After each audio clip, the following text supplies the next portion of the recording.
It's episode 1256, and it's the Relevant Podcast here in Orlando. I'm your host, Cameron Strang, and joining me on this fine July 4th edition from Loverland, Virginia is Jesse Carey. Hello, hello. In Nashville, it's our managing editor, downtown Emily Brown. Hey, y'all. And because it's a holiday, you know, people are traveling stuff, so it's just the three of us this week, everybody. So there you go. Derek and Marty are unavailable. So, well, it's a big day. It's 4th of July weekend. It's one of those years where it falls on Friday, which is always nice. Which is crazy. Yeah. I feel like, I know the 4th of July is tied to an actual historic event, but I've talked about my future political platform, the Common Sense Party. We just do things that make sense, right? Right. So what doesn't make sense about celebrating Independence Day?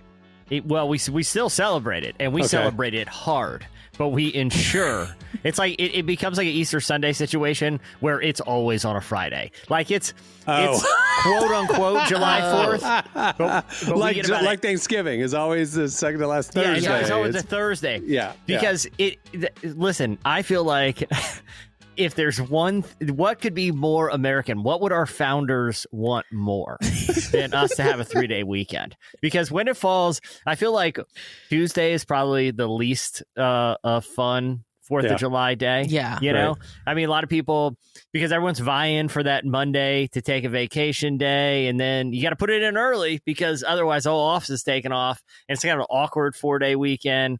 Wednesday's right in the middle of the week. You're not going all out. You might, It's weird because the towns will have the fireworks the preceding weekend. It's almost like when Halloween falls on a Wednesday. They're already doing this. When do you celebrate? Yeah. Towns are already doing this on paper. Leave it to the federal government to be out of step with the local will states' of the rights. People.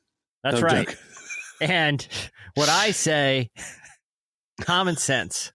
Let's move this bad boy and honor this great nation the way it should be with a 3-day weekend every year. But we call it literally the name of the holiday is the 4th of July. Nobody cares. No, we can call it Independence Day. Nobody cares. Even if we still call it the 4th of July. I just don't know. It's semantical at that point. You know what I mean? Like, fourth becomes a concept. It's a metaphor. It's an idea. The whole calendar's off anyway, right? Like, I mean, I think from Jesus's time, not the 4th of July. I mean, 250 years. It's like when we have leap years every 7. Changed. Yeah, exactly. It's the spirit of the thing, okay? Like, so you're saying because Jesus wasn't born in the month of December, it wasn't the dead of winter. It would have been probably the spring. You're saying because of that, the idea of the 4th of July is equally. What I'm saying, it makes no sense to celebrate the birthday of America on a freaking Wednesday. Okay, it's like the Michael Scott thing. Happy birthday, Jesus! Or your party's so lame. That's how I feel every year when it's in the middle of the week and not bookending a weekend. It's just, again, I don't have political aspirations at the moment, but I do feel like there are a lot of common sense things that I would bring to the table. You could be the Tony Hale guy to the politician. Yeah. You're there, you're offering the ideas, but your face isn't out front. Well, even if it, look, I mean, my big beautiful bill is loaded with this. Okay. Just stuff that's like, it costs nothing. Yeah. So you're not adding to the deficit with your big beautiful bill. Got it. No. The other thing too, like every car, again, now the gas tank or the charging thing on the same side. Okay. There's no guesswork here. There's just simple common sense things that I feel like everybody wants, but we're too afraid to articulate. You can't do that because that'd be like saying that every engine has to have everything in the same location. Like there's reasons why the tank has to be on the left or right based on the individual truck or car's design.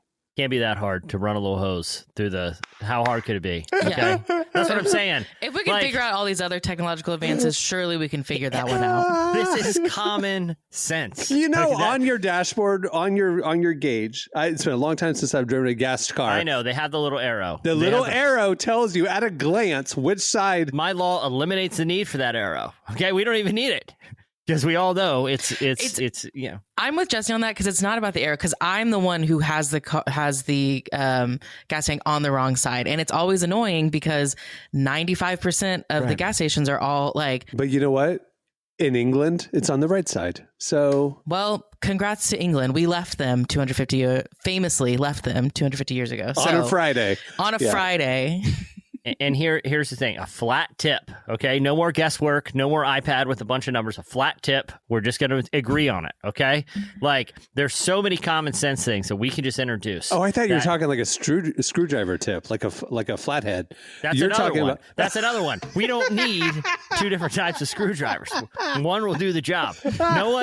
I would like to have someone in the construction or hardware business chime in and tell me what the utility is of having Ron Phillips it was a shakedown situation. He, it was one a mafia Phillips thing. One Phillips head, and then one type of screwdriver. Common sense here, people. So you said flat tip, you mean it's a 20% standard across, no matter where you're tipping. Across the board. I don't want the social, like, I'm open. What I'm doing right now. What if your service is bad? Doesn't tip means as to ensure promptness or something? It is all or nothing. That's the thing. It is a zero-sum game at this point. I don't have to sit there. So the stakes are higher for the server. I'm already doing math, and now I'm having to do math based on the outcome of my service. No, it's either they did a good job or they didn't, just like any other field, okay? There's just the only one. I can't decide. What are you talking about? The merit raises are not a flat rate. Like somebody got a 3% raise, somebody got a 12% raise. In consumer, I can't be like, I know this was a $20 hamburger, but it really tastes more like a 14. So I'm giving you no, it makes no sense. Okay. That we're doing this system that lacks common sense. And my political party would eliminate all. You know what? Like they said, Steve Jobs wore the same thing every day. Because he didn't want to have to make a decision. Exactly. Because he wanted to use that brain power for more important decisions. Right. I feel like I'm going to increase efficiency here. That feels like a cop-out. That feels like he just found one outfit and liked it and didn't care to put any effort in. No, like a girl he liked complimented him one time. So he kept re-wearing it. Like a middle schooler that had one cool shirt. That's really funny. He's like, I look good in this. She said I did. Yeah. And I just feel like there's a lot we can do for this country, but starting on the 4th of July. Friday on the 4th of July. Yeah, but speaking of that line, real quick, about Happy Birthday, Jesus. That's the stretchiest segue I've ever heard. That is such a stretch. But keep going. Yes, we're Either with way, you. Here we are. I was watching, and I've been behind now that basketball season's over and there's no real sports on for me to, WNBA. Yeah, but I mean, like, I guess like my nightly fixation with NBA playoff games is now over. Like I would just watch NBA. So I've been finally watching things that were on that released, and I've been watching 4 seasons on Netflix with like Steve Carell and Breezy. Miscast. I think Carell and Tina Fey should have been the couple, and Will Forte should have been the sad divorcee. Yeah, I agree.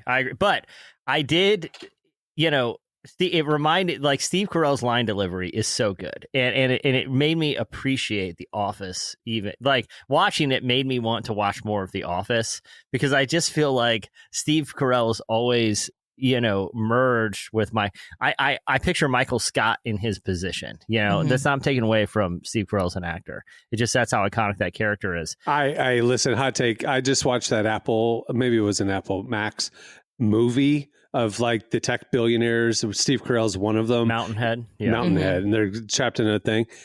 And it reminded me how, and honestly, 4 Seasons did a little bit too, how he's actually not a good dramatic actor. Other than Eternal Sunshine, Steve Carell, when he's trying to be an capital A actor, is painful to watch because it's Michael Scott trying to act dramatically. I think he was really good in that psychologist show that was on Hulu. Yeah, that's true. You're right. That one was. I think, but it's rare. He'll be a good fit, but like when he's trying to be dramatic, I don't like it. So I don't like him in 4 Seasons. I don't like him in that Mountainhead. So his peak is for sure comedy. Oh goodness, Cohen is in the other room and he overheard me saying this, and he just texted me, "It's Little Miss Sunshine, not Eternal Sunshine."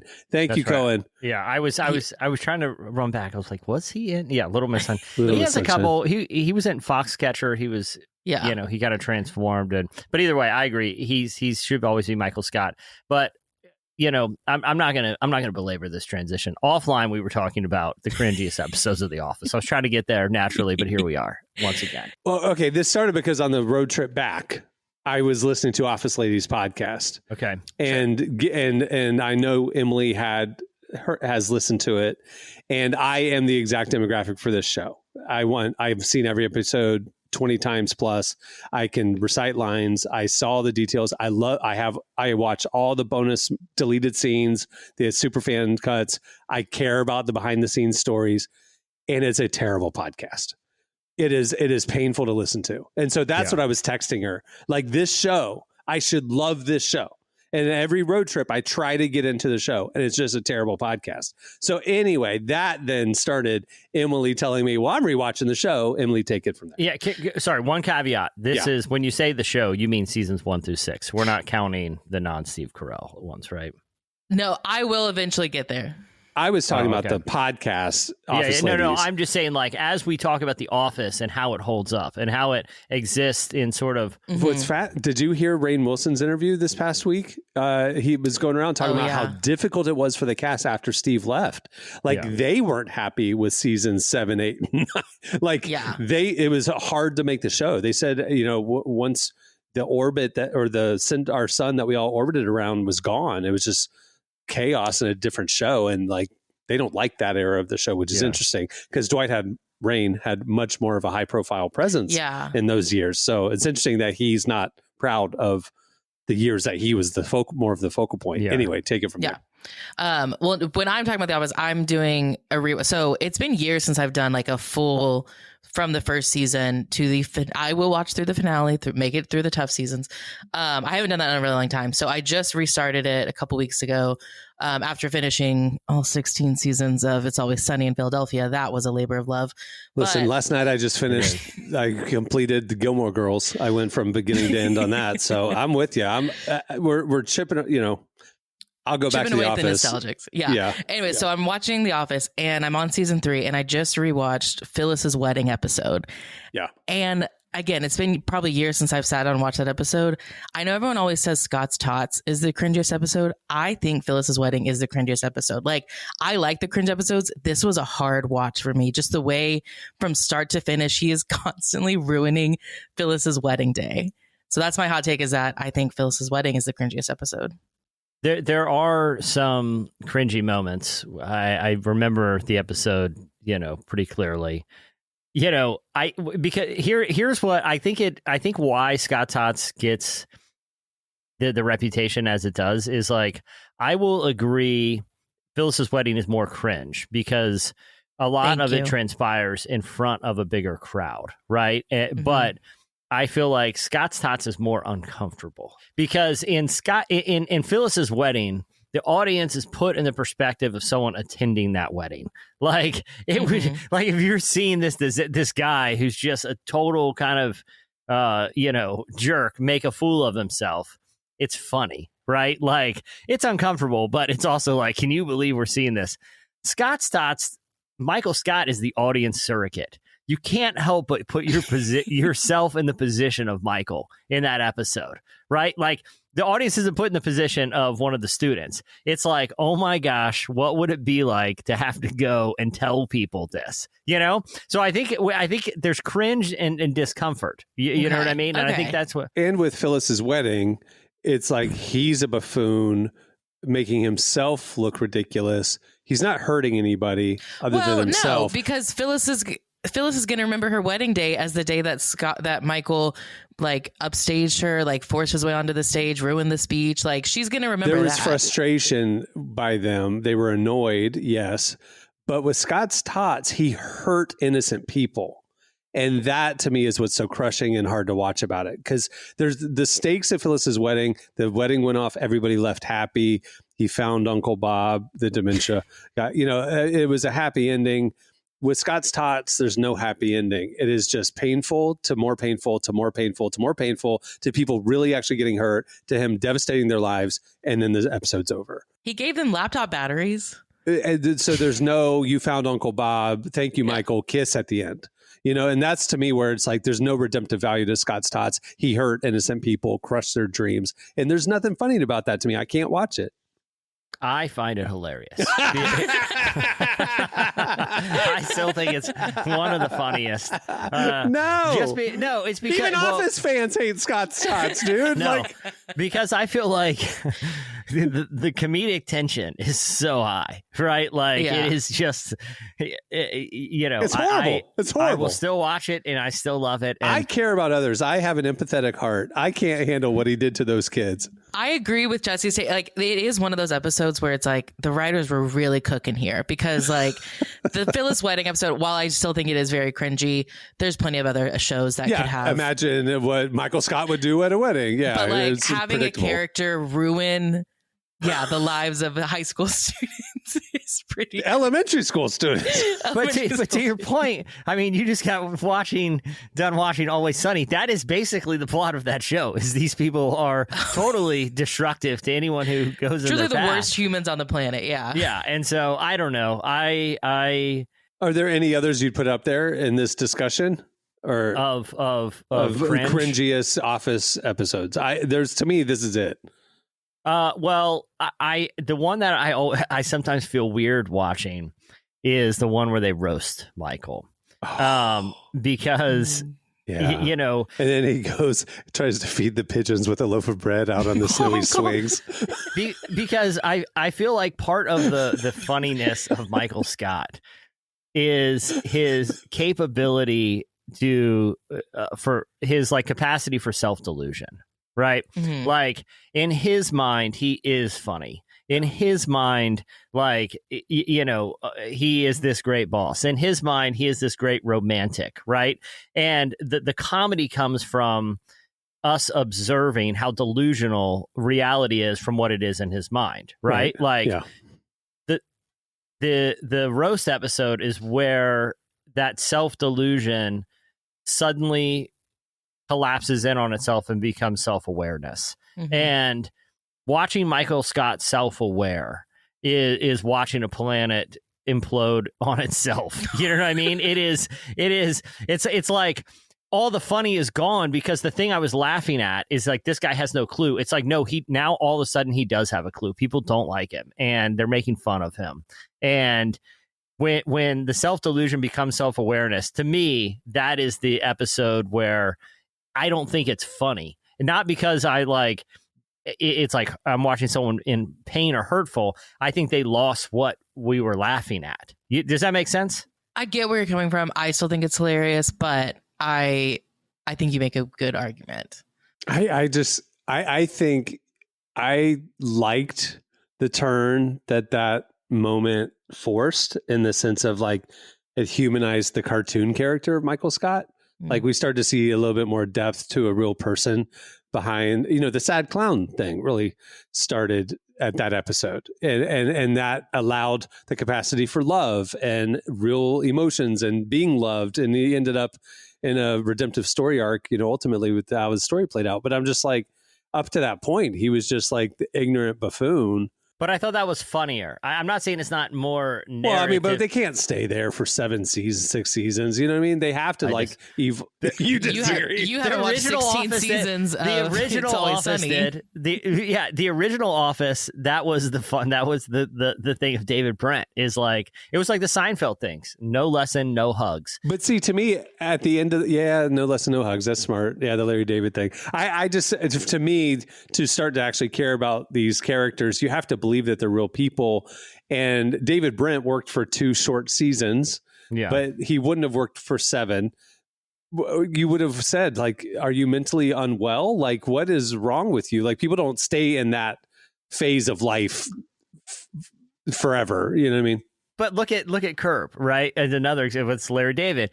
He looked like he is the same terrible person at the end that he was in the beginning. Like when he's sitting in that jail cell, he deserves to be there because he didn't learn anything. It's, you know what I mean? And that's, to me, that's the humor of why it works. And why I could just go to but the story ends negatively for those people, Seinfeld and Larry. Like they don't evolve, they don't grow, they lose their marriages, they lose friends, they don't people don't want to invite you to the party, and their life falls apart. We don't want Michael Scott's life to fall apart, right? I want him to end up finding love and being loved and finding the thing that is that childhood wound that he's obviously overcompensating for.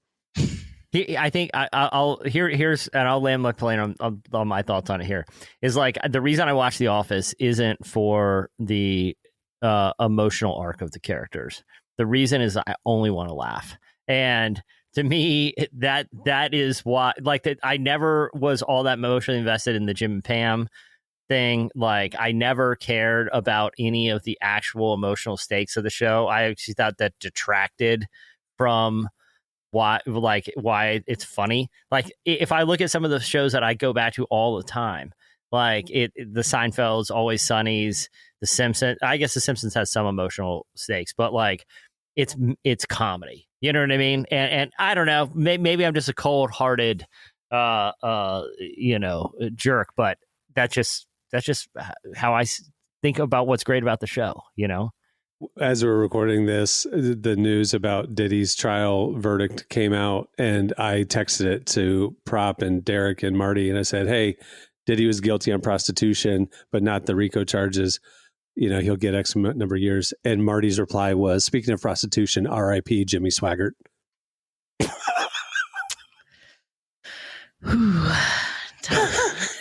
Thanks, Marty. R.I.P. Jimmy Swaggart. Speaking of prostitution, that is a deep cut for our listeners. Back in the 80s, do your research about televangelist scandals, and that joke will make more sense. Anyway, Jesse, I want to root for people. I want them to do well over years of. If I'm watching a drama, sure, but like the thing is, like here's how I think about it. If The Office was just a show about Jim and Pam, I don't know if it will work because there's 1,000 shows about a would they or won't they couple, right? If The Office was just about Michael Scott and kind of Dwight in the adjacent world that they, you know, of this like kind of the comedy of these people who have a trouble existing in the mundanity of the workplace, it still works. Like unequivocally, people would still think it's funny. I think for a period of time it works, but I think like King of Queens, I just rewatched all of Mad About You. Like these characters that like you are funny and they have their quirks and they have their shtick. Like over seasons, they have to evolve because humanity evolves, and then you end up either they evolve in a healthy way or they don't, and ultimately there's a divorce or there's a terrible thing that happens in their life if they don't evolve. These characters have to evolve at some point if the show continues. Otherwise you're like rooting for, I don't know. It's just been there, done that, right? It's like I get your point, but I think there's plenty of Office characters who did not evolve. Like Creed is always who he was from the pilot. Kevin and Meredith, even like a lot of the. No, wait, Meredith. Yeah, she didn't evolve. I mean, she says in the finale that she got like a PhD or something like that, which is very funny. But you don't see any of that. Angela evolves in a terrible way. Stanley evolves. He turns out that he does all the affairs. But here's the thing. Like, I actually think, and maybe this just says more about me, but and this is why I find Always Sunny so funny, is I actually think characters devolving is more funny. Like Creed is the most funny because at the end of it, he's homeless and living in the office and gets carted away by police. That was the funniest arc of any character because it was a de-evolution. Like, if we're just talking comedy, right? Like that is more funny to me than these happily ever afters. Oh, moving to Florida. Oh, look, you're starting a family here. Oh, going for the dream job. Or, oh, we finally found contentment. Why don't you want to be happy, Jesse? Why don't you want other people to be happy? I want to be happy in real life, but when I'm watching comedy, like I find the opposite more funny. It just is like the de-evolution. This is why you like the cringe episodes, is because you take joy in seeing people's pain. Is what that's what I'm hearing. Do you like what was it? Impossible pranksters or whatever? Impractical Jokers. Impractical Jokers. I was trapped watching part of an episode on a flight or something the other day, and it's terrible. And I'm sitting there watching it, going, Jesse would love this, but these poor innocent people who don't know that they're being pranked. I hate it. No, I don't like. I like the concept of the show, the execution is terrible. Like, I think they think they're way funnier than they are. Yeah, and like that kind of show only works if there's a straight man, right? Like, pranking people it feels so like elementary school how they do it. Like, I would have thought you liked the prank comedy. Like, I do. Victims. Well, that's why you liked Jury Duty. Nathan Fielder. Yeah, Jury Duty or Nathan Fielder is like that. That's how you do it, right? Like, I got to go, kind of go to the food court in the mall and, spill a bunch of sodas. What? Okay, fine. But like, I like that style of pranking unsuspected people. I like sort of that. But if it would have to be at the top of the pyramid would be like the Nathan Fielders, but even like a Jury Duty or early like Sacha Baron Cohen or something like that. Like that to me, if it's done well, I like it. But Impractical Jokers, I think I have no idea why that show is so popular. I think they're terrible at comedy. What did you think of Jim's pranks on the show? Did you think they could have been better? I think they're fine. I mean, I think they're kind of funny. I mean, I guess, but again, no one was watching it for Jim's pranks. They're watching it because Michael. It is what it is. All right. Well, we have a great show. Unlike certain episodes of The Office, we have a great show in store for you today. Coming up later, we talked to Bodie, great new artist, Christian artist, kind of came to fame season 22 of The Voice, but he's been doing a lot since then. Also, it's the July 4th episode, so guess what? Annual tradition at the end of the show, we have rock band or firework. Stay tuned. Up next, it's Relevant Buzz. What if you could change a child's life with just $10? Right now, thousands of vulnerable children in East Africa are suffering from jiggers. It's a painful, preventable parasite that burrows into their feet. Soul Hope is the only organization treating it through foot washing, medical care, and durable closed-toed shoes that protect kids long after treatment. $10 may not seem like much in today's world, but when we come together, those small gifts add up to big change. Join the 10 for 10 campaign. $10 protects 10 small toes. Visit soulhope.org/10 to give now. One small gift makes a big difference. Again, that's Soulhope, SOLE, hope.org/TEN. Today's podcast is brought to you in part by the new book, 5 Mere Christians. If you aren't a pastor, missionary, or a Christian podcaster, do you struggle to glorify God in your work? The new book, 5 Mere Christians, gives you real-life examples that will forever transform how you work. Through the compelling profiles of notable mere Christians like C.S. Lewis, Fred Rogers, and 3 others, authors Jordan Rayner and Kaylee Cox show how you can glorify God through your work today. Get the book or learn more at 5merechristians.com. Again, that's 5merechristians.com. Okay, it's time for Relevant Buzz. Tell us what's happening at the intersection of faith and culture this week, Emily. First off, this is some pretty cool news. So Saquon Barkley, who is the star running back for the Philadelphia Eagles, just opened up about his recent decision to become a Christian. Like, he's like, Jesse, you tell me, he's like the best player in the NFL, right? Like, yeah, especially I'd say best skill position player for sure. Wait, best player in the NFL overall? I would say in terms of like I said, like skill positions. I mean, like running back, he's the best running back for sure. No question. And he actually reset the market for running back salaries. Like, he kind of proved that if you invest in that position, it'll pay off for the team. He's awesome. Saquon Barkley, and he's on the cover of the new Madden. He is awesome. On the new Madden. Yes. He's the new Madden cover boy. Yeah, I knew that. I'm a big fan of the Madden franchise. The Madden franchise. Anyways, he is now a Christian, which, no offense, I find more interesting than any of his football stats. But in a new video with YouTube golf star Grant Horvat, he does these like kind of casual off the cuff interviews with celebrities. Saquon asked Grant about his faith, and Grant said that, it's a really big part of his life. And Saquon said that he actually had just recently made the decision to become a Christian. And he opened up a little bit about his decision. And he said he doesn't think it's a coincidence that after the best year he had in his career, he found his faith. And he said that it gives him some clarity in life. Good for Saquon. Like I said, I'm a big fan. I thought it was really ironic that they did the Hard Knocks season of the New York Jets where they decided to let him go. Oh, the Giants. He was on the New York Giants. Sorry. Of the New York Giants. So they decided to not re-sign him and let him go to their rival. And like seeing the behind the scenes, how that all came about was fascinating. And then, they really talked themselves into the fact that they were making the right decision for the long term of the team.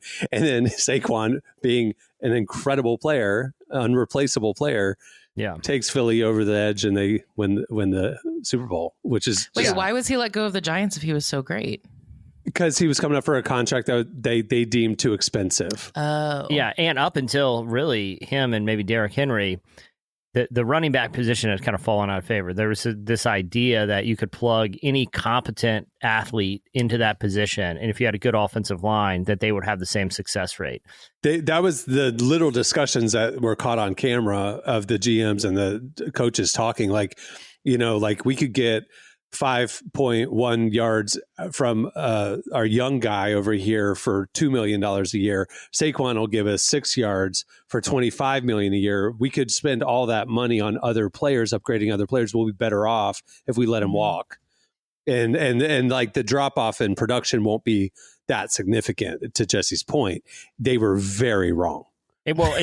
Again, we could do a whole podcast on this, but it's the stupidity of the modern sports analytics thing that when like statistics betray your own eyeballs. It's the same thing with like Tyrese Halliburton. It's like, yeah, I could look at his stats and say, oh, you're probably not going to win the finals with that guy, but if I watch him play, I'm like, the whole team's better when he's on the court. I don't need some nerd with a spreadsheet to tell me who the better basketball player is. Like, he just won 18 playoff games, not because he's putting up numbers, but because the whole team is elevated, Also, he going to game 7 of the finals before he got injured, like this unbelievable run, strong Christian.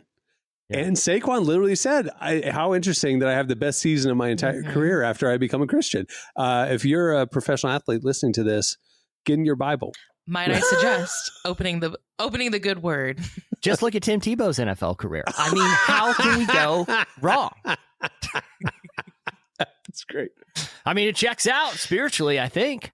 Yeah. If Jesse Duplantis taught me anything, that God owes you certain results. I can't think of one case where this did not work out exactly like this for an athlete. And we've now taken a turn. Because last time, the stuff about trials and tribulations and persecution and all that. Yeah. I don't know. I mean, he ran for like 400 yards. All right, Emily. Okay, moving on before we get into any more theological trouble. Let me ask you all this. Are you a night owl or are you an early bird? Night owl, 1,000%. 2:30 last night. Yeah. I've inversed it. I'm now an early bird. I don't understand how you've done that. Do you like being an early bird? I have come to, for sure. I just it was a conscious decision. Like it wasn't like overnight, literally. Like it took honestly, it only took a couple of weeks, and you can retrain your circadian rhythm. And that's what I did. And I like it, Well, this new study might convince you to go back to your old ways. All right, let's hear it. The study from Imperial College London looked at data from over 26,000 adults in the UK to figure out how our natural sleep preferences affect brain performance. Participants self-identified as either morning types, evening types, or somewhere in the middle, and then took a bunch of cognitive tests that measured like memory, reasoning, processing speed. Turns out night owls absolutely crushed it. People who said they were more active in the evening or at night scored significantly higher on the cognitive tests compared to early risers. And even folks who kind of identified, their peak being in the middle of the day even did better than morning people. So might want to switch back, Jesse. I don't know. I mean, I find again, to each their own. The time that I spend in the morning, I'm more productive than the time I'm doing at night. Like if I stay up at night, I'm going to snack, right? I know myself. A bowl of cereal's coming out, maybe some chips and salsa, and Together? I'm just going to be, Together? It depends on how wild the night is, No, but if it's in the morning, I tend to, it's not like I'm like actively more productive, but I'll do things more active and less passive. You know what I mean? Like I'll go, to the gym or read something or, hang out with my kids who are awake, like when they get up. I don't know. Again, I'm not saying it's superior. I'm just saying right now, I just enjoy the mornings more. Is the rest of your family morning people? Not currently. It's summer here, and my wife's a teacher, and the kids are out of school, so I'm the first one up, and I kind of don't mind kicking around for a little bit, letting the day come to me a little, Okay. I do want to mention a new series that is coming out at the end of the month on Amazon Prime. It is the second season to the Shiny Happy People docuseries. If you'll remember, the first one was about the Duggar family and the Institute and Basic Life Principles. This one is going to focus on Teen Mania, which was once the biggest youth ministry in America. If you remember, like Acquire the Fire. Yeah. Shut down in 2015, I remember. And I do remember also in like 2012, some former participants and interns, like it's like a residential ministry thing, like YWAM or Peace Corps or something. I remember they were saying that there was some abuse and stuff that they experienced while they were in the program. I do remember that. And then 2 years later, Ron Luce shuts down the organization. I always kind of wondered what was going on. So this is going to explore that. Mm-hmm. Yes. It's coming out on July 23rd. It does not say how many episodes it'll be, but it'll be a series. So they have enough for few episodes at least. Jesse and I will be very interested because ORU, where we both went, had a pipeline with Teen Mania where a lot of former interns transferred some ministry credits over to an ORU degree. And so, and Ron Luce was a graduate of ORU, right? Correct. Yeah. He was an alumni. Yeah. So interesting. All right. July 23rd. Okay. Well, that'll do it for Relevant Buzz. Make sure to check out relevantmagazine.com every weekday where we are covering all of that and a lot more. Thanks, Emily. All right. Stay tuned. Up next, Bodie joins us. Not sure what's next after college? Ready to step out of your comfort zone and into something meaningful? Check out the Global Ambassador Program from ELIC. You'll spend 9 months, September to May, on a team of passionate people just like you in Thailand, Tunisia, or Uzbekistan. You'll grow through mentorship, take language classes, immerse yourself in a new culture, and teach English to the local community, all while building real-life skills and making a real impact. Sound good? Head to elic.org/relevant to learn more. Again, that's elic.org/relevant. Where our guest today is Bodie. You might know him as a standout runner-up from season 22 of The Voice, but since then, he's been making big moves. He's released his first EP, wrapped up his first headlining tour, and is showing no signs of slowing down. We talked to him to hear more about his backstory, how The Voice shaped his journey, and what's next for him. Here's our conversation with Bodie. These are those prayers I prayed with feet up and one time faith. This is my comeback face. These are those good old days. Good old days. I want to go all the way back to the beginning of your career. When did you realize you first wanted to pursue music? I've been pursuing it all of my adult life, but I think it was less of when I decided and more of when the opportunity came to where I could I could actually make a living doing this. Maybe I can start doing this now. And it's still a process. I'm involved in a couple other things still too, but eventually the dream would be to do the music thing full on. But it's just been a process. And then eventually you went on The Voice. Tell me about that process. How did you decide that was the route that you wanted to go? Funny enough, I'll keep the story short because it covers like 6 years of my life. But I auditioned for The Voice in like 2017. And I felt in my heart, like I felt in my spirit. And it wasn't out of pride or like wanting the spotlight, but like I felt like I was supposed to be on the show. Like I watched it with my wife a lot. This is again like 2016, 2017, and we were fans of the show. And I was like, I was talking to my wife. I was like, babe, I think I'm supposed to be on this show, but like it's not really my thing. Like I don't really sing covers. Like it was just kind of random. But I was like, I feel like this is my thing, what I'm supposed to do. And so I auditioned, and this was pre-COVID. So I stood, in the convention center in Las Vegas with like 5,000 people, like the classic old school way of auditioning for these shows. And I made it through a couple rounds, and I got cut right before the first televised round.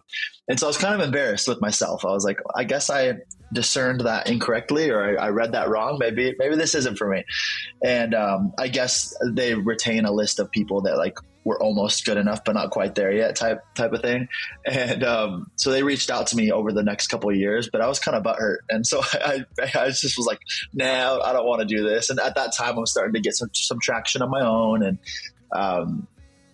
fast forward to 2020, like late 2021. So this is years later. I've said no to a couple opportunities, going back and auditioning again. But this time they reach out again, and it was in a very pivotal season of my life where, as I mentioned, we were doing video for a living, photo for a living, and I just wasn't really sure what my purpose was. And I've always had the dream of doing the music thing, and I was doing it, but it was more at that point just kind of like a sustaining hobby dream. It wasn't really much more than that. And I was doing shows and putting out music, but I wasn't seeing the growth that I was dreaming for. And they reached out for the fourth time, and third time, maybe fourth. And I just said, they were like, all you have to do is submit a video now. Like, ever since COVID, like, it's all very streamlined, like, it's easier. And so I was like, screw it, I'll do it. And so I sent in the 3 songs, and fast forward to, a year later, I'm in the finale, and it was crazy. I never would have dreamed of the opportunity, taking me that far. And even more than that, I mean, it wasn't really, I described The Voice, it's not your big break, but it puts a magnifying glass on what you're already doing. And so for me, I'd been working so hard to make something happen, that when the time came for the magnifying glass, it was, it gave me the opportunity to show everyone what I was all about. And it worked out really well.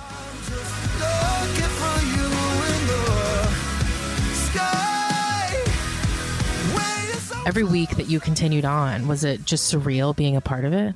Yeah, I jokingly, but honestly not jokingly, use the word trauma a lot in reference to, because I love the show. If they ask me back in any capacity I'm in, like, they were so kind. The production team, everyone from back to the front, to the stage, to the front of house, everyone looked incredible. I loved my time there. And not everyone can say that. I think it's case by case, but my experience was amazing.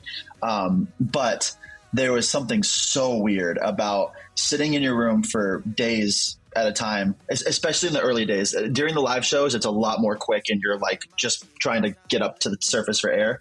But for those pre-tape episodes, you're sitting in your room sometimes for like weeks on end waiting for your turn, and you might have like one thing on your schedule that week. It's so bizarre. But then when you perform, it's like you go from anticipating to, I'm singing in front of some of the most famous legendary artists of all time and television, and a face full of makeup, and then they shuttle me back to my room as if nothing happened, and then I sit there for another week. It's like the weirdest, like, roller coaster, like high intensity, and then a ton of nothing, and then high intensity.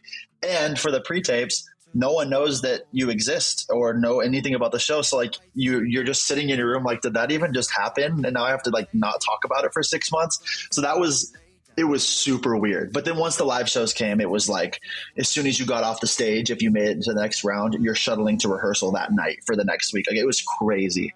But yeah, really, really wild time.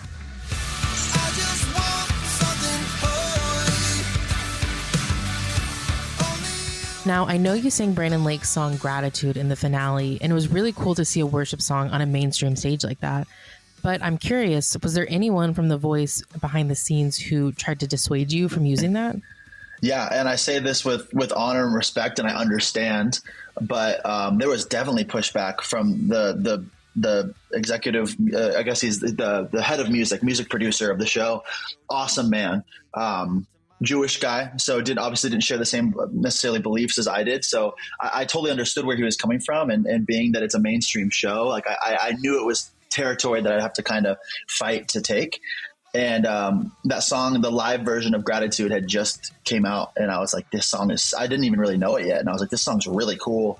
And so I pitched it to him, and he said, Bodie, with television, you kind of have to steer away from the Christian stuff sometimes. And I essentially what I said was, if you're going to let the gospel singer 2 weeks ago sing "There is power in the name of Jesus, break every chain," you're going to let the contemporary guy sing this, where I say hallelujah maybe 4 times. And then 2 days later, he got back to me and said, all right, we got it cleared for you. So there was definitely some resistance, but it wasn't out of any malice or, it was just standard protocol type of stuff, but super rad. They let me sing it for sure.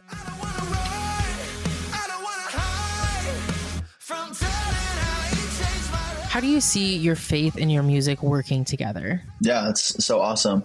I've I'm a Christian artist, but I'm really new to the Christian artist like label, because I've been doing music, like I said, for all of my life, but pursuing it as a career for most of my adult life. And I've always grown up in the church. I've always led worship in my church.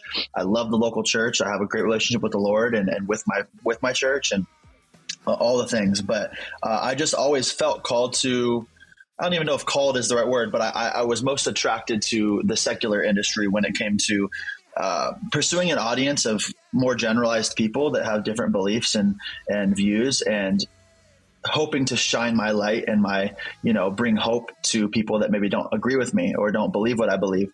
But it wasn't until coming off of The Voice that I felt a shift, and it's a long story, but essentially I felt God speak to me and say, hey, I remember I was praying and I said, Lord, I can't reach both types of people. If I'm supposed to do Christian music, I can't reach the people who hate the church and hate God. And, so many communities that immediately are turned off, when they hear the word Christian or Jesus.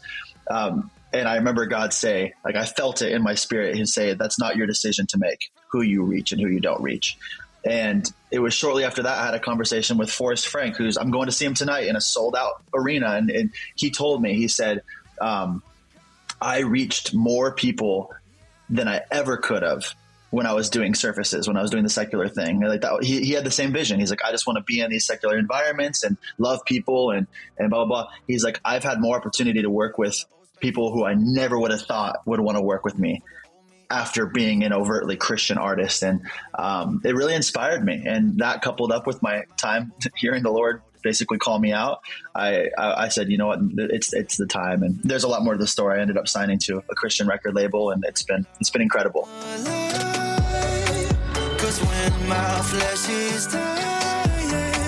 I'd love to know, where do you see yourself 5 years from now? I'm a very type A person. I love spreadsheets and plans and all the things, but I've always held loosely like my 5-year plan, just because I'm so willing to do whatever. And this, I hope this isn't a cop-out answer, but I'm just so willing to do whatever God wants me to do. And we often don't know what that is most of the time. So on a practical level, I just want to keep providing for my family and inspiring people, and just trying to be generous with any resources that I'm given. And whether that's through the playing arenas or it's continuing to bootleg these little bar show tours, like I'm happy to do it as long as it's blessed and it's what I'm supposed to be doing and my family is healthy. But something else I really want to do, I want to get into TV and film. So in the next 5 years, I want to have something, or at least a couple of things that I'm either working on or have worked on, and in that space as well.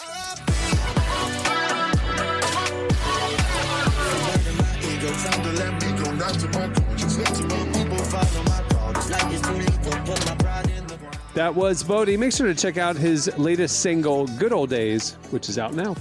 All right, stay tuned. Up next, it's Rock Band or Firework. 3 billion. Right now, there are 3 billion unreached people with no access to the gospel. Among them, 150 to 200,000 die each day without knowing Jesus. If you could reach them faster, would you? If you could build reproducing churches right now, would you? If there were people with the language and cultural understanding to share the gospel, would you support them? If there's a way to reach the unreached that was guaranteed to work, would you make the investment? Right now, local national believers are already making disciples, but they lack the resources to plant more churches and train more church planners. This is the new wave of missions. This is how we reach the unreached as quickly and effectively as possible. It's called There and Now. Find out more at thereandnow.org. All right, it's time for Rock Band or Firework, our annual tradition where I challenge Jesse and Emily with a name. And you're going to tell me, is this a name that is a for sale firework at fireworks.com, or is this the name of an actual rock band? All right, so here we go. We're going to kick it off. We do it every year. All right, Jesse, you're up first. Dangerous Toys.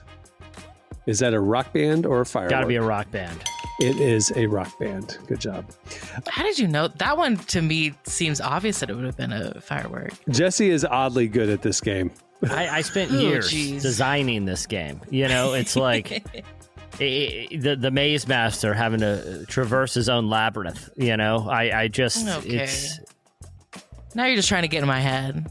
All right, danger, Emily, danger. Rock band? It is a rock band. Good job, Jesse. Black and Blue. That's a firework for sure. It is not. It's a rock band. Hair metal. Oh, I'm so good at this game. Emily, Wolfpack. Rock band. Fireworks.com. You can go look it up. To be clear, I never claimed to be good at this game, so you can't talk smack about me. Well, I did, so let's keep going. Jesse, Eye Candy. Oh, man, that's a tough one. I'm going to say it's a firework. It is a firework. Good job. Emily, Cry Wolf. Oh, the wolf ones are killing me. Please be a rock band? It is a rock band. Good job. Okay. All right, Jesse, here we go.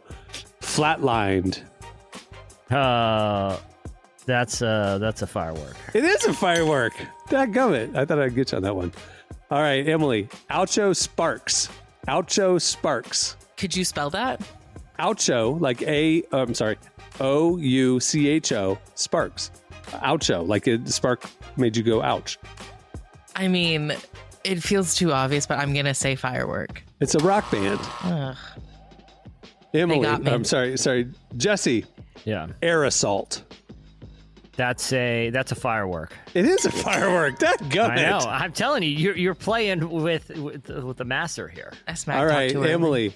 Venom P Stinger, like a name. Venom P period Stinger. Rock band?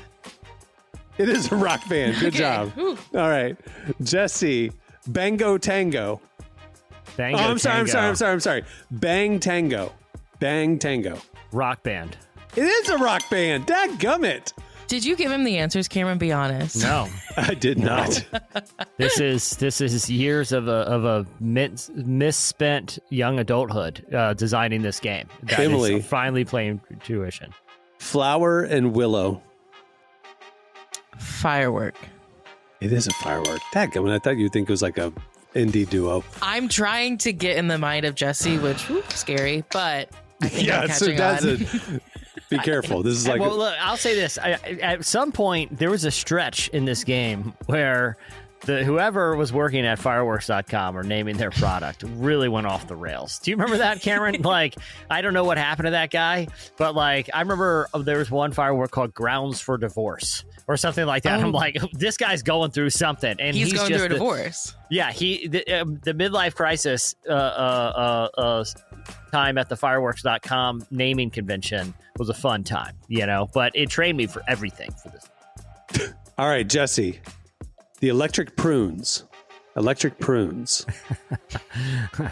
I mean, I want it to be a firework because I feel like that'd be a fun one to set off, but I feel like it's a rock band. Classic psych rock band from the 60s. All right, Emily. Cats in Boots. Oof. Now, Emily, I'm going to help you out here. Is it I-N, like cats in boots, or is it an apostrophe in cats and cats in boots? Cats in Boots, because they walk all crazy like a crazy firework. Yeah.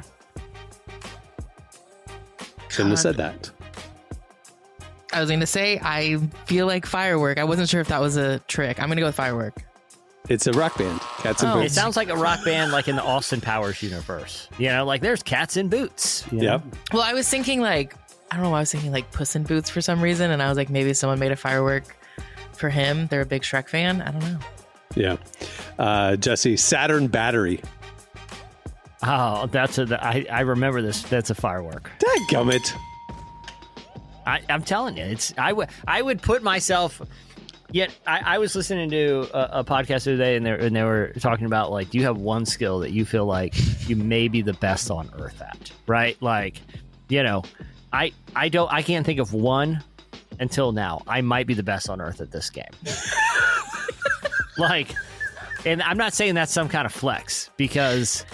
Yeah, it's not the flex you think it is. You could probably count the number of people on two hands who've ever even played this game. So I'm really... Well, the listeners are playing along in their cars right now. Yeah, that's true. But I'm just saying, by virtue of doing this so long, it may be the only thing I'll ever be the best on planet Earth at is this game. I do feel like it strengthens your argument for the Common Sense Party as to why 4th of July should be on a Friday, because you are the leading expert in firework pop culture trivia. Yeah, I feel like, this is just as much of a qualification as many of our elected leaders have. So, I'd argue more so, actually. Because he's in touch. Well, it's like the strategy of, is this straight? Am I being told the truth? Am I being misled? Yeah. And he's got to be in touch with the American people. He knows what they're responding to. Exactly. Yeah. Yeah. All right, Emily, Pyro Pinnacle. That has to be a firework, right? Or is it a band wanting to sound like they're a firework? Because it is pretty on the nose. Pyro Pinnacle. I'm going to go with firework. That is correct. It was very on the nose. I put a couple easy ones in there. I can't believe you're trying to make me doubt myself. Wow. That's interesting. All right, Jesse, Clustering B. I want it to be a band, but I think it's a firework. It is a firework. Dadgummit. Emily, Wrathchild, one word. I think that's a firework. It's a band. Oh, British man. glam metal. It's one of the rare boths, Wrathchild. All right, Jesse, Shark Island. Band. Dadgummit!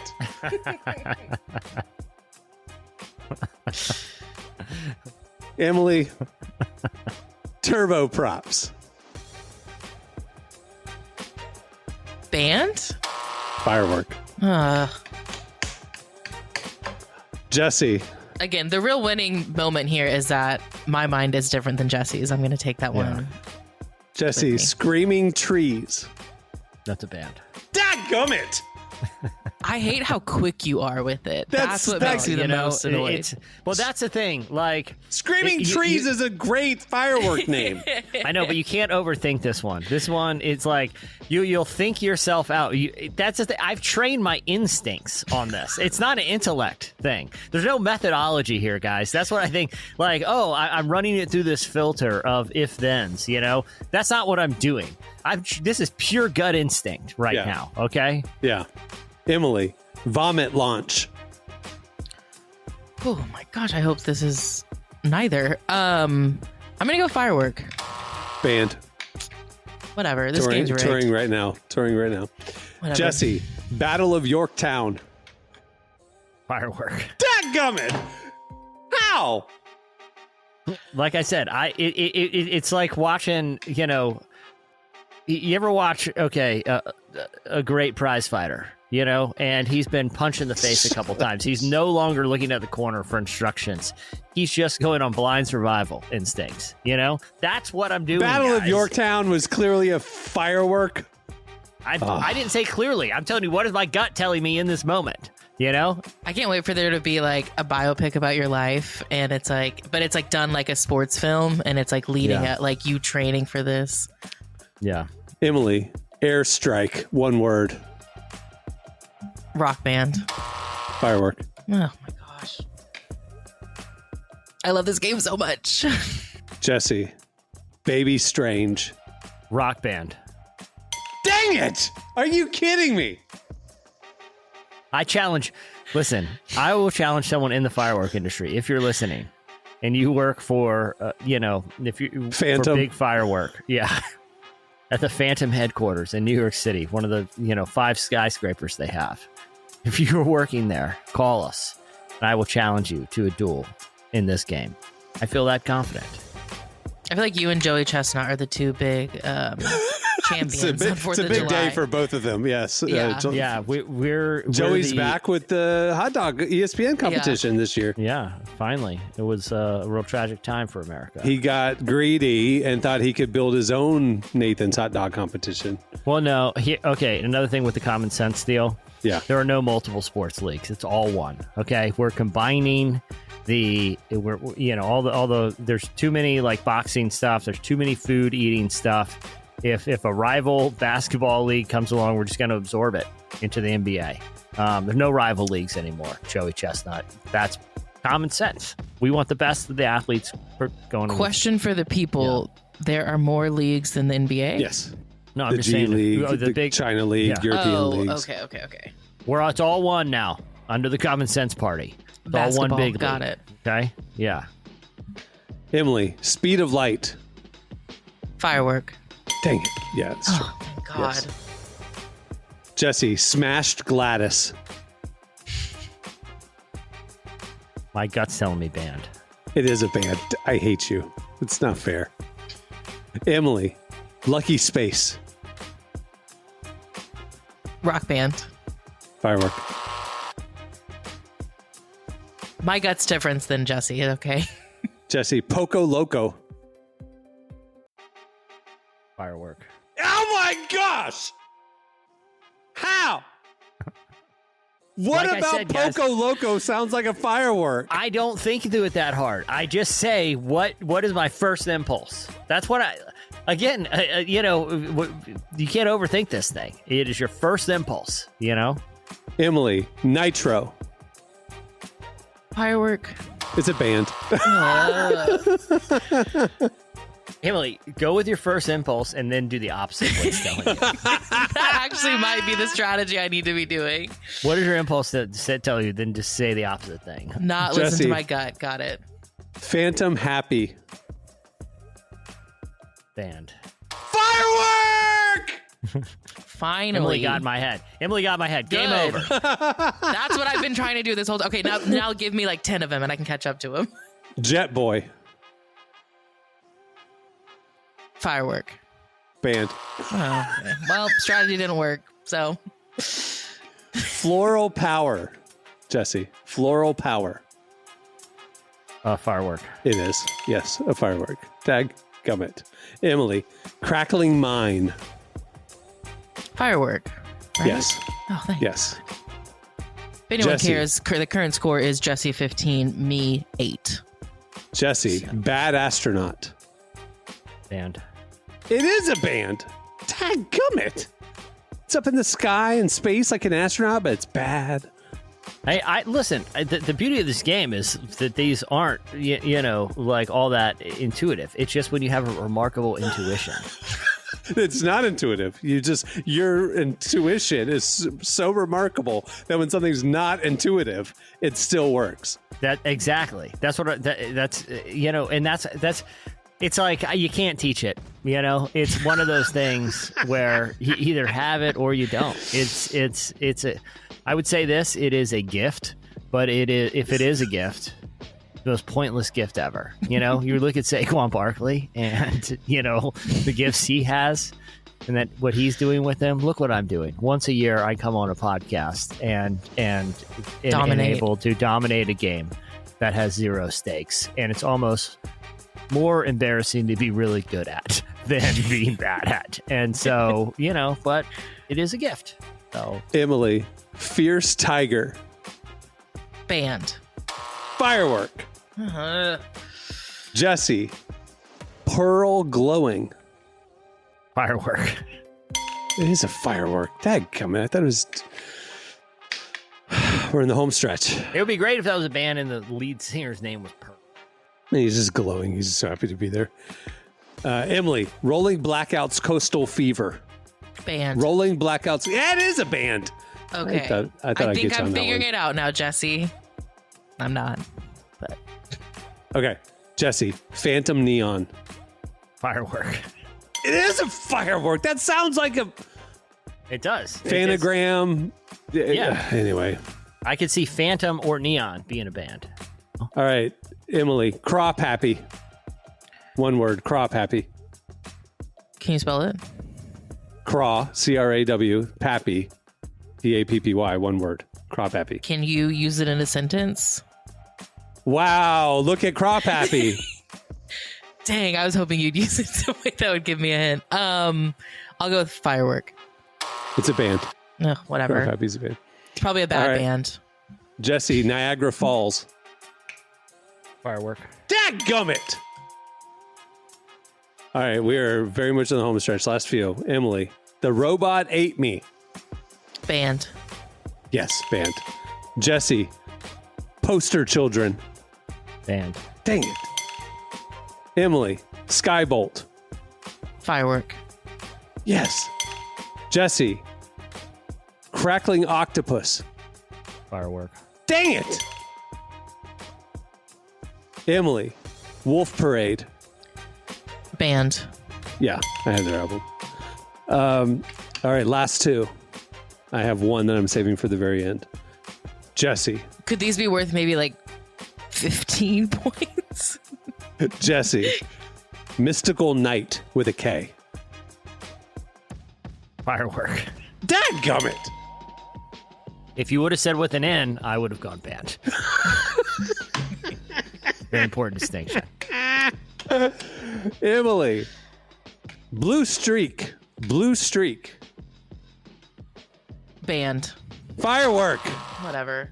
Emily, good game. No. That's it? Last one. Oh, Here it okay. is. Jesse. Last one. Pomegranates. Firework. Band. Oh, Okay, wow. this is now And worth look how- 50 points. Yeah. Emily, worth 50 points. Wow. Here's the final one. Texas is the reason. Texas is the reason. Firework. It's a band. I will say that it's a push. It's a push this year. That's a tie. Fair is fair. Tie Not game. even Good close. job, Emily. Not I even had close. 12. You had 22. And I only did 25. So he got 22 out of 25 right. That's pretty You good. didn't have to mention that part, Cameron. You could have left that part out. Like I said, arguably the saddest skill one can have. And I You have literally it. got like 96% of them Yeah. correct. That's what I'm saying. I might be the best in the world at this one absolutely pointless, non-transferable skill. What are that's you going to great. do if you find out that like a listener got 100% and like you actually aren't the best? Well, we'll bring him on next year and it'll be Yeah. mano a mano. Yeah. Okay, Yeah. listeners, We'll if you got dedicate the full 100% hour. and you weren't lying, message us. Yeah, All right. well, it'll be a special 2-hour episode where this game is the entirety of it. You'll just have to take on all challengers, like one by one, and knock them down. It'll We be have like to eat a a hot dog between rounds just to up the stakes. 12 hot dogs in between rounds. Yeah. Wet ones. Yeah. All right. Well, that'll do it for Rock Band or Firework. Happy July 4th, everybody. Hey, many thanks to Bodie for joining us today. Make sure to check out his latest single, Good Old Days, which is out now, and follow him wherever you get your music. It's great stuff. Also, make sure to follow Relevant on all those socials so you don't miss a thing. The Relevant Podcast has an Instagram account at Relevant Podcast. You can follow Relevant Magazine on all the other platforms, including Instagram as well. We're posting all day, every day. If that's too much, you're not a social media person, head over to relevantmagazine.com, sign up for our newsletter, which will send you our curated best content every week. And you can also check relevantmagazine.com for the latest every day. All right. On that note, we'll wrap it. I'm Cameron Strang. I'm Jesse Carey. I'm Emily Brown. All right. We'll see you next Friday. Have a great week, everybody.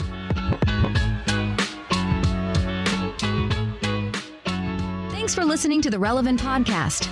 Make sure to check out our coverage at the intersection of faith, life, and culture every day at relevantmagazine.com. And while you're there, don't miss our latest digital issue. Issue 116 features Nate Bargatze, Connor Price, and a lot more. And don't forget Relevant Plus. It's the best way to experience our content, including ad-free reading, an ad-free version of this podcast, and more. You can get all the info and sign up at relevantmagazine.com.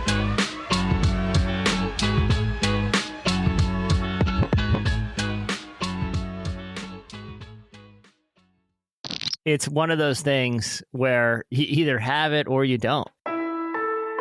Relevant Podcast Network.